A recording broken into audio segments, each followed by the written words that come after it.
You point your camera at a black and white square and instantly open a website, pay a bill, or join Wi-Fi. It looks simple, but a QR code is a compact data system. Geometry for detection, binary patterns for payload, and built-in recovery for damage. Myth: a QR code is just an image of text. Not true. It is a structured symbol with fixed zones, format bits, masking rules, and error correction code words. A scanner does not read it like a photo. It decodes it like a carefully engineered protocol. The three large corner squares are finder patterns. They help the camera locate the code, estimate rotation, and set scale. Even if the code is tilted, the scanner can map it back to a clean grid before reading payload bits. Along the code, alternating black and white timing patterns act like rulers. Larger versions also include alignment patterns to correct local distortion from curved surfaces or lens warping. These anchors make module sampling reliable across imperfect conditions. Payload starts as characters or bytes. The encoder chooses a mode, packs data into bits, and places those bits into code word blocks. Then those bits map to tiny square modules. Black and white are not decoration. They are binary decisions on a fixed lattice.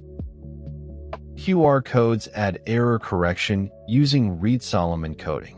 Extra code words let scanners reconstruct missing or damaged data. Depending on correction level, the code can survive meaningful damage and still decode. That is why a scratched menu code can keep working.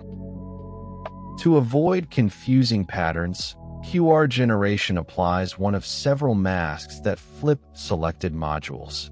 The best mask balances dark and light areas and avoids long, repetitive runs. Scanner and code agree on the mask via format bits, so data remains recoverable. On your phone, decoding runs through a pipeline. Image capture, grayscale conversion, thresholding, contour detection, perspective correction, module sampling, then error-corrected decode. All this happens in fractions of a second, often before your hand stops moving. Surprising scale. One small printed square can encode hundreds or even thousands of characters depending on version and mode, while remaining machine-readable at speed. High information density plus error tolerance is why QR moved from factories to daily life. QR codes power payments, boarding passes, device pairing, authentication links, and inventory systems. But scanners execute intents, so trust matters. Always preview unknown links and watch domain names. Great encoding does not remove social engineering risk. Recap: finder and timing patterns let cameras lock geometry. Encoded bits fill data modules. Masks improve readability. Error correction repairs damage. And decode software outputs your final text or URL. A QR code is visual data engineering in one square. If this made those little squares finally make sense, subscribe for more system-level explainers every week. Tell us what everyday technology you want decoded next. This is System Sketch.